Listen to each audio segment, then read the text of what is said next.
हम आते हैं अब आपके बचपन की ओर। जी सर।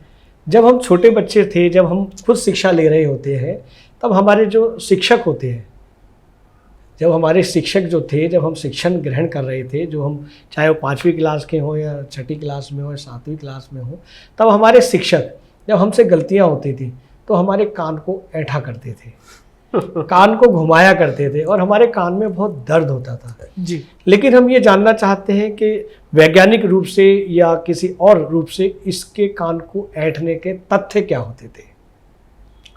देखिए, जिस समय की आप बात कर रहे हैं जी, उस समय में अध्यापक और छात्र बड़े नज़दीक हुआ करते थे और नज़दीक होते थे तो कान पकड़ लिया जाता था। लेकिन अब अध्यापक और छात्र दूर हो गए हैं।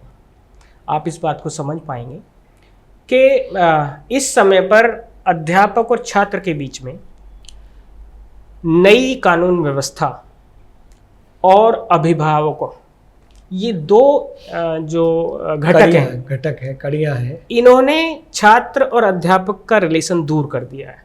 जब दूर कर दिया है तो कान भी नहीं पकड़ा जाता। जी जी जी। और कान नहीं पकड़ा जाता, वजह उसकी ये है कि उसके जो दुष्परिणाम हो रहे हैं वो ये हो रहा है कि हमारे नैतिक मूल्यों का ह्रास हो रहा है। जी जी जी जी। उस समय पर जब हमारे अध्यापक हमारा कान पकड़ लिया करते थे, उस समय की वैल्यूज, उस समय की जो हमारे क्या कहूँ, सम्मान करने की भावना, जी, मूल्य, वो कुछ और हुआ करते थे।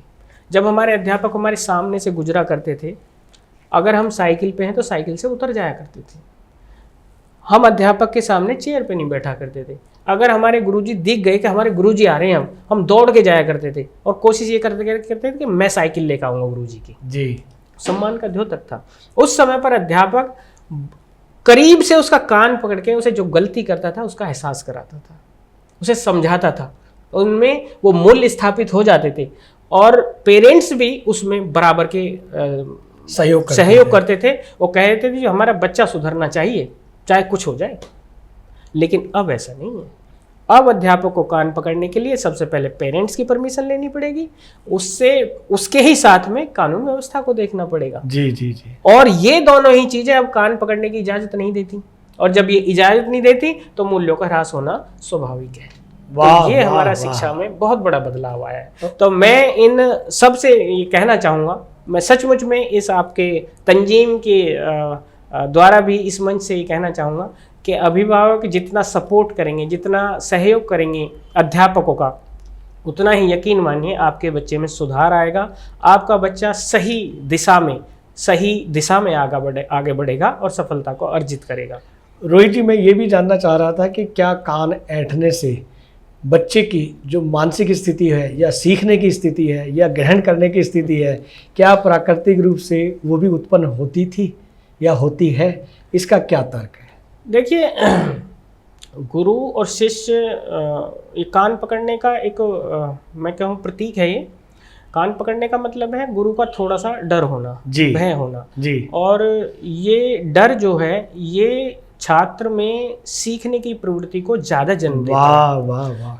जब अगर सचिन तेंदुलकर को हम क्रिकेट में देखते हैं, अगर वहाँ वो सेंचुरी के नज़दीक आकर थोड़ा सा डर रखता है अपने अंदर, तो इसका मतलब ये नहीं है कि वो सामने वाले से डर रहा है। इसका मतलब ये है कि मैं और कंसिस्टेंट हो जाऊं, मैं ताकि इस सतह को पूरा कर जाऊं, हाँ, मैं और इससे आगे मील का पत्थर साबित करूं। तो वो डर जो है वो उसके जो आगे जो ऐतिहासिक उदाहरण बनने, वो उसमें काम करता है। वो सीखने की प्रवृत्ति को और बढ़ा देता है, दृढ़ कर देता है। वाह वाह वाह वाह। देखिए, हमारे दर्शकों को एक और नई जानकारी मिली आपके द्वारा। हम चाहते हैं, देखिए हमारे दर्शक आपको देख रहे हैं और बड़े प्रसन्न हो रहे हैं, लाइक बहुत बहुत शुक्रिया सबका, कमेंट्स भी कर रहे हैं, आपका बहुत साधुवाद है।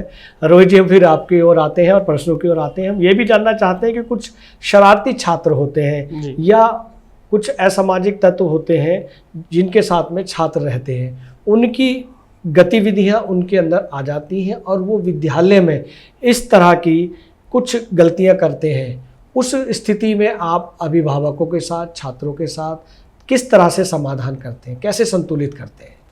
देखिए, ये सारी चीज़ें तो आती रही हैं, आती रहेंगी जी। लेकिन एक बीच में जो महत्वपूर्ण कड़ी है अध्यापक की, वो ये है कि जब हम इन चीज़ों को देखते हैं, ऑब्जर्व करते हैं और हमारी नज़रों में आ जाता है, तो सबसे पहले तो उन शरारती जो छात्र हैं उन्हें नोटिस करेंगे कि किस तरह की शरारत करते हैं। अब वो अगर वो क्लास में ही शरारत कुछ कर रहे हैं जी। तो उनको जो किया करता हूँ, मेरी जो आदत में, उनको सबसे पहले कुछ ना कुछ जिम्मेदारी देता हूँ।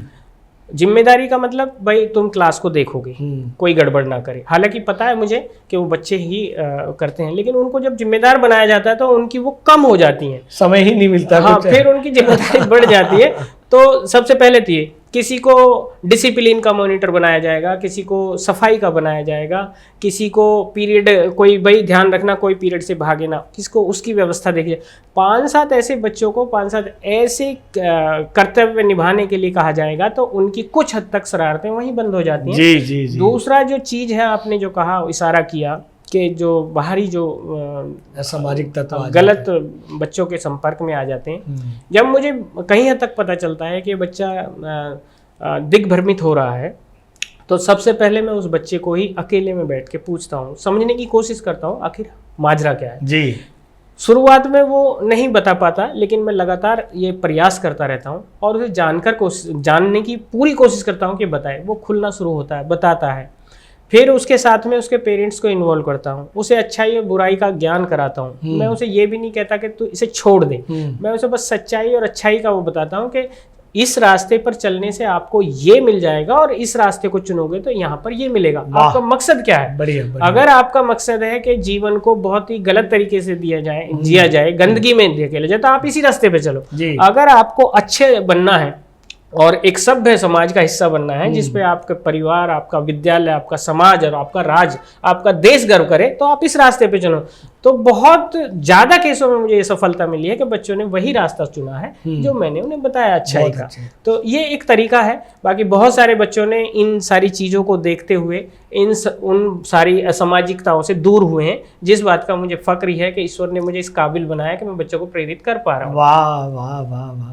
कभी कोई ऐसी घटना भी घटी है कि जैसे आपने जिन छात्रों को पढ़ाया और वो छात्र किसी अच्छी पोजीशन पर जाकर जॉब में लगे हैं, या प्राइवेट जॉब में लगे हैं, या किसी एजेंसी से जुड़े हैं, और वो आपके साथ मिले हों, कहीं देखा हो, राह में मिले हों, विद्यालय में मिले हों, या किसी बाजार में मिले हों, और वो आपके संपर्क में आए हों, तो आपको कैसा प्रतीत होता है? वो प्रफुल्लता कैसी होती है?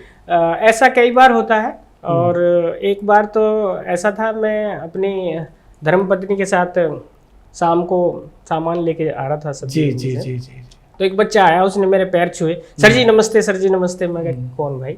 उसने मेरा थैला पकड़ लिया। मैं सर जी मुझे दो, मैं ले चलूँगा। मैं कहा बताओ तो सही क्या है, कौन हो? मैं सर आपने उस समय पढ़ाया था वहाँ पर, याद आया ये नाम है? मैं कहा हाँ नाम तो याद आया भाई, पर शक्ल तेरी बदल गई। तो उस समय चाहे कुछ भी रहा हो, लेकिन ऐसा गर्व हुआ कि मैं वास्तव में ईश्वर ने बहुत ही पावन और पवित्र व्यवसाय में रखा है मुझे, जो चुना है, जो मुझे ये करने का मौका दिया है कि बच्चे आज मेरे इस हद तक अच्छा लेवल पर पहुंच रहे हैं। कई बार कई बच्चे रेलवे में चले गए, कई बहुत अच्छी जगह भी चले गए। बच्चे जब अपॉइंट होते हैं तो घर पे शुभकामना लेके आते हैं, सर आपके आशीर्वाद से ही हो गया। कई बार मिठाई लेके आते हैं, बहुत अच्छा लगता है कि भाई बच्चे बहुत सही दिशा में जा रहे हैं। उन बच्चों को जब मैं समझाया करता था, जब मैं उन्हें धमकाया करता था, डांटा करता था, तब उन्हें बुरा लगा करता था। लेकिन आज वही बच्चे जब मिलते हैं तो कहते हैं सर आपने उस समय बहुत अच्छा किया था, हमें सही राह दिखाकर आपने हमारा जीवन संवार दिया।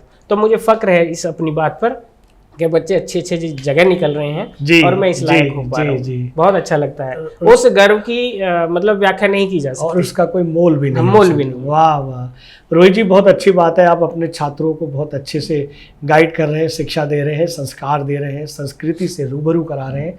इसी बीच में एक प्रश्न और आता है हमारे लिए कि जब आप बच्चों को पढ़ाते हैं और ये भी आप मानते हैं कि यही बच्चे देश का भविष्य है, यही बच्चे प्रधानमंत्री हैं, राष्ट्रपति हैं, इन्हीं में से बच्चे हमारे देश को चलाएंगे, अगर इन्हीं बच्चों को सही शिक्षा नहीं मिल पाती है तो कैसा महसूस होता है और क्या करने का मन करता है कि इन बच्चों के लिए ये भी किया जाए? असलियत में आजकल की जो व्यवस्था है ना जी, उसे देखकर थोड़ा सा ये हो रहा है कि पढ़ तो रहे हैं बच्चे हम्म, पर शिक्षित नहीं हो पा रहे हैं। जी जो मेरी जो अपनी सोच है वो ये है कि पढ़ना जितना महत्वपूर्ण है जी, उससे ज़्यादा शिक्षित होना जरूरी है। तो अब हमारी जो व्यवस्था है या हम जो कोशिश कर रहे हैं या जो हमारे आसपास का जो माहौल है जैसा भी है वो ये कोशिश में लगा हुआ है, हमारे पेरेंट्स भी हम भी, कि इनका आईक्यू लेवल बढ़ जाए। हम कोई भी इस बात पर जोर देना वाजिब नहीं समझते या हमारा चिंतन में ही नहीं है वो कि इनका ईक्यू भी बढ़ना चाहिए। जब बच्चों का ईक्यू नहीं बढ़ता तो वो अशिक्षित रह जाते हैं। बिल्कुल। जब बच्चों का आईक्यू बढ़ जाता है तो बुद्धिमान तो बहुत हो जाते हैं, चीज़ों को तो बहुत याद रखते हैं, ग्रहण कर लेते हैं, लेकिन समायोजन करने की क्षमता उनकी कम हो जाती है। और यही एक कारण है कि समायोजन की क्षमता कम हो रही है, ईक्यू उनका डेवलप नहीं हो पा रहा है, तो तरह तरह की घटनाएं, दुर्घटनाएं हमें देखने को मिल रही हैं। जानकारी के रूप में या कहो कि आप परसेंटेज में तो देखेंगे कि बच्चों के मार्क्स बहुत अच्छे आ रहे हैं, बहुत ही अच्छे। उस समय पे जब आप और हम पढ़ा करते थे जब इतने नंबर नहीं आया करते, जी, इतने अंक नहीं आया करते, लेकिन आज अंकों की तो भरमार है, खूब झोली भर भर के आ रहे हैं। लेकिन जो योग्यता विकसित होनी चाहिए, जो काबिलियत विकसित होनी चाहिए, वो नहीं हो पा रही है। जो हमारे पेरेंट्स थे, जो हमारे अभिभावक थे, वो हमसे ज्यादा काबिल थे, मुझे ऐसा लगता है। हमसे कम पढ़े लिखे होने के बावजूद भी वो हमसे ज्यादा काबिल थे, ज्यादा योग्य थे, और हम ज्यादा पढ़े लिखे होने के बावजूद उनके जितने योग्य नहीं हो पाए। तो उसका कारण यही है कि उनकी शिक्षा हमसे ज्यादा बेहतर थी, हमारी शिक्षा उतनी बढ़िया नहीं है। हमने सिर्फ मार्क्स पे, हमने सिर्फ अंक अर्जित करने पे पूरी एनर्जी लगा दी है, पूरी व्यवस्था को थोप के रख दिया है। सभी पेरेंट्स भी यही कर रहे हैं, पूरा पैसा खर्च करेंगे सिर्फ इनका आईक्यू बढ़ जाए, सिर्फ इनकी इंटेलिजेंसी बढ़ जाए। अरे बढ़ाना तो ये भी है, लेकिन वो भी तो बढ़ाना है। योग्यता कैसे आए? योग्यता तो तब आएगी जब वहां से समझ विकसित होगी। समझ नहीं पा रहे हैं। जी। ये वीडियो YouTube पर देख रहे हैं तो हमारे चैनल को सब्सक्राइब करें और बेल आइकन को दबाना ना भूलें। अगर आप Facebook पर ये वीडियो देख रहे हैं तो हमारे पेज को लाइक करें।